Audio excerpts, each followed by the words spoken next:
the case that could end permits nationwide. This isn't a drill. The United States Supreme Court just took an emergency step that no one saw coming. And if things go the way many experts expect, this case could strike down permit-based concealed carry laws nationwide. The lawsuit is called Woolford versus Lopez. It comes from Hawaii, but its impact could be national because the Supreme Court is no longer waiting for lower courts to fix broken gun laws. They are stepping in directly. This case challenges Hawaii's ban on carrying firearms in public spaces without explicit permission. It's a direct clash with the Second Amendment and the court's own precedent in Bruen. So, if you carry, if you value your right to self-defense, and if you believe in the Constitution as it was written, you need to understand what this means. Subscribe to Firearms Law Advisor, because this case could change the future of gun rights in every state, and it starts right now.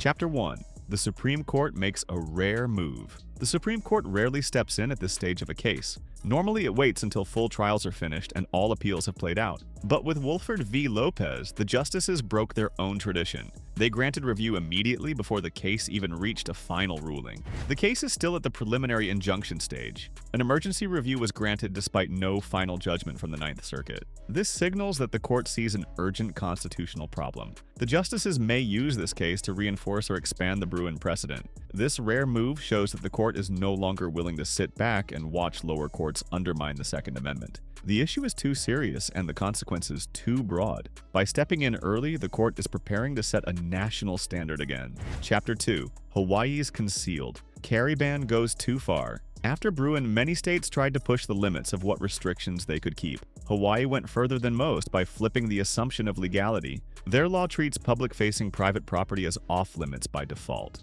Only explicit permission makes carrying legal, even with a permit. All public access private property is treated as a gun-free zone by default. You can only carry if the property owner posts a sign or gives verbal consent. The law assumes criminality, reversing centuries of American legal tradition. Even permit holders are treated as unauthorized unless they prove otherwise. The district court saw this as unconstitutional and blocked the law temporarily, but the Ninth Circuit reversed that ruling, allowing the ban to take effect again. That decision sparked the emergency appeal to the Supreme Court, and the battle began. Chapter 3. The DOJ Surprises Everyone. In a highly unusual move, the Department of Justice sided with gun owners. They filed a brief arguing that Hawaii's law went too far, even by the government's own standards. The DOJ stated that the ban was not consistent with the Second Amendment or with the court's own decision in Bruen. This shift in position was unexpected and had a big impact on the case. The DOJ said Hawaii's law undermines the right to carry for self-defense. They warned that public carry cannot be outlawed by default. The brief recognized that law-abiding citizens must be allowed to carry in most public spaces. This bipartisan support gave the plaintiffs a major legal advantage. The DOJ's involvement stripped Hawaii of its usual defense. When the federal government refuses to back your law, it weakens your case. And in this instance, it helped push the Supreme Court toward taking action. Chapter 4. Conflicting rulings. Force the court's hand. One major reason the court accepted the case is because of disagreement among federal courts. The Third Circuit and the Ninth Circuit have now issued rulings that directly conflict. That kind of legal contradiction demands Supreme Court resolution. Without it, rights change depending on where you live. The Ninth Circuit upheld Hawaii's carry restrictions. The Third Circuit rejected similar rules as unconstitutional. This creates a circuit split affecting millions of Americans. The court must now decide which interpretation is correct. This type of divide cannot last. The Constitution cannot mean one thing in California and something else in Pennsylvania. By granting review, the court is stepping in to restore national consistency. Chapter 5. Hawaii's legal strategy collapses. At first, Hawaii asked the court to delay the case. They argued that more evidence was needed at trial and that it was too early to decide. But the state's own past statements came back to haunt them. They had already told the Ninth Circuit that nothing more needed to be developed. Hawaii's lawyers admitted it was purely a constitutional issue. They told judges that no additional facts or hearings were necessary. Their new argument contradicted their earlier claims in the same case. The court took note of this and saw through the delay tactic. This contradiction damaged Hawaii's credibility at the highest level. Their changing positions helped justify the emergency review. Now, with the spotlight on them, the state may be facing a broad and lasting defeat. Chapter 6. The Private Property Trap.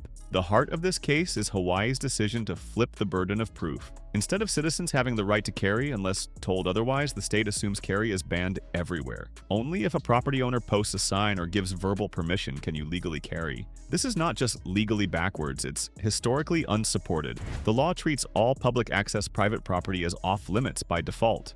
Gun owners must obtain express permission before carrying anywhere open to the public. The district court said this inversion had no historical precedent. Bruen makes clear that rights cannot be conditioned on assumptions of criminality. This legal trick isn't limited to Hawaii. Other states are watching, ready to copy it. If the court doesn't strike it down now, it becomes the next big loophole in gun rights nationwide. Chapter 7. The Bruen decision returns. Everything in this case ties back to Bruen, the 2022 ruling that changed the Second Amendment landscape. Bruen said that gun laws must align with historical tradition, not modern preferences. It rejected the idea that states can balance rights against their own idea of safety. Now, the court will revisit that exact standard and possibly expand on it. The Supreme Court will reassess how lower courts are applying Bruen. Text, history, and tradition remain the guiding texts. Any law with no historical roots is presumed unconstitutional. The Woolford case may force the court to clarify how far Bruen goes. This isn't just a ruling on one law. It's a chance to reinforce the original intent of the Second Amendment. And it's a warning to lower courts that tried to water down Bruen. Chapter 8. Lower courts and the crosshairs. One of the unspoken goals of this case is to rein in the lower courts. Since Bruen, many judges have openly defied the standard, using modern tests to justify new restrictions. Hawaii's victory in the Ninth Circuit is one example.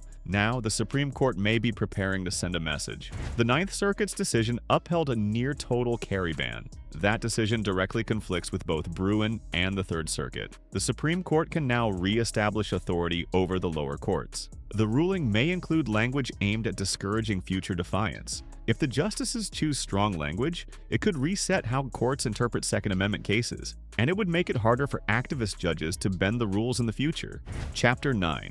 What this means for gun owners. This case is about Hawaii, but its impact could stretch across all 50 states. If the court rules broadly, states that rely on permits and restricted carry zones could lose those powers. It could transform concealed carry into a truly national right, not a patchwork of inconsistent policies. That includes states like New York, California, New Jersey, and Maryland. May issue permit systems could collapse under this ruling. Property default bans may be ruled unconstitutional. Gun owners could gain stronger protections for public carry. The court may create a precedent for striking similar laws in the future. This isn't just legal theory, it's a direct threat to the gun control framework in multiple states, and it's the most significant carry rights case since Bruen itself. Chapter 10. What comes next? Now that the Supreme Court has agreed to review Woolford v. Lopez, the legal clock is ticking.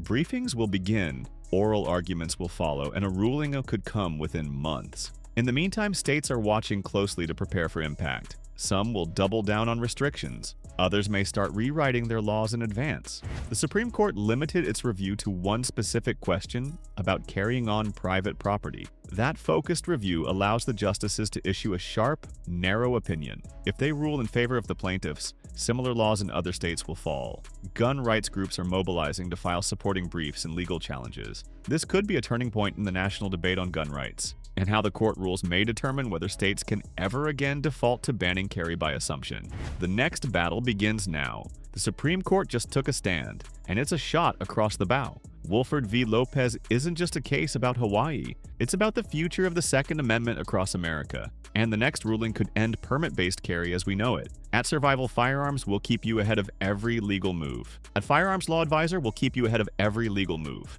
Because the fight for your rights isn't over, it's just getting started. Stay trained, stay ready, and most of all, stay free.